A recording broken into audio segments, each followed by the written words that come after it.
Okay, here we are again, Sandro and Steve. Talk show. Hi everyone, here we are again in Sandro and Steve Life after stroke. talk show. So today we're going to talk about anti-spasticity drugs as compared to Botox injection.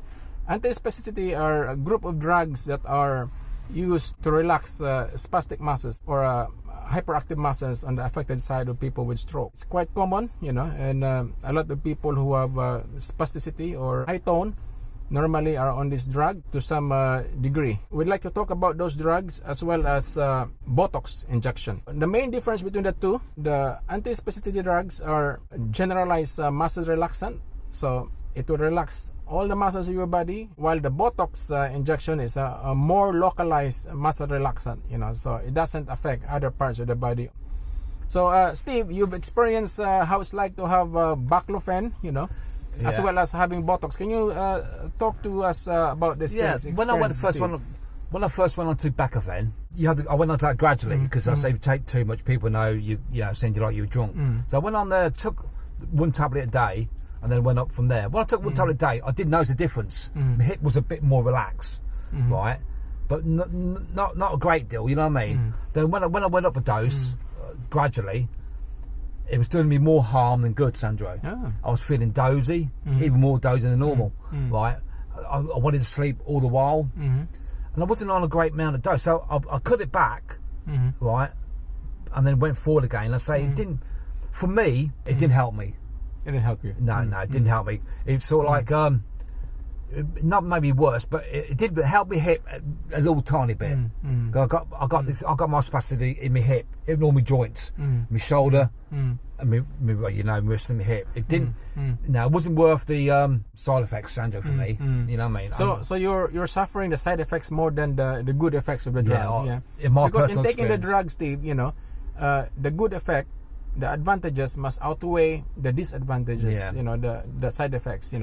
All drugs have side effects, as long as you're happier with the good effect, and never mind the side effects, but in your case, the side effects were really that bad that they outweigh the good effects. When I first started taking it, it was summertime. We went from springtime to summertime, so it was going from cold to warm, and I thought it was doing me good, but it wasn't doing me good. It was a warm weather. The spasticity, if my body's warm, then it helps me. So I thought it was helping. And when we went to winter time, and it went back to normal. It real tight around the shoulder. So for me, the Baclofen didn't help me. Didn't help you. No. So talk us through about your experience with the Botox injection, Steve.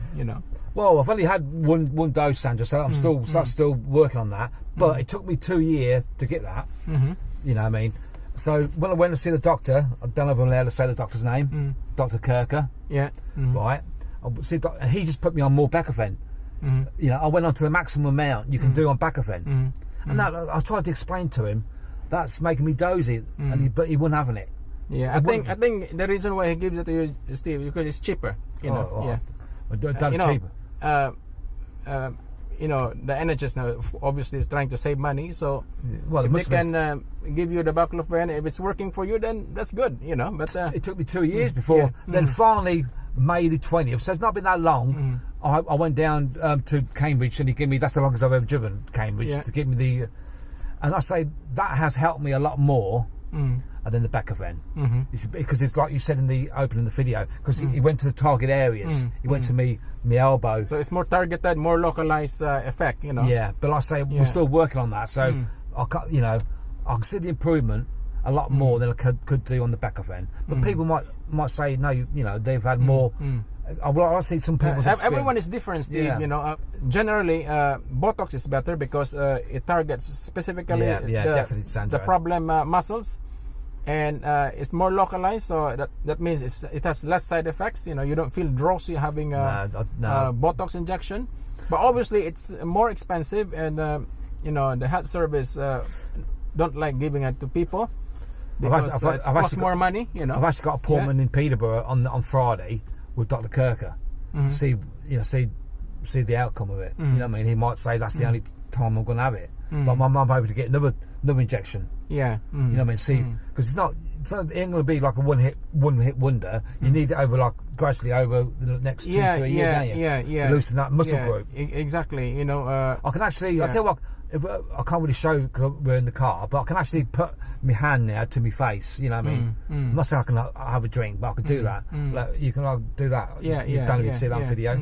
Which before the Botox, you can't. I'll probably doing it like that, Sandro. You know, struggling a bit more. So it has helped me. Just hope that Dr. Kirker will see it and he gives me some more. So Steve is currently using the NHS for his Botox injection. But for people listening out there and you're interested of private Botox injection, we do that as well, you know.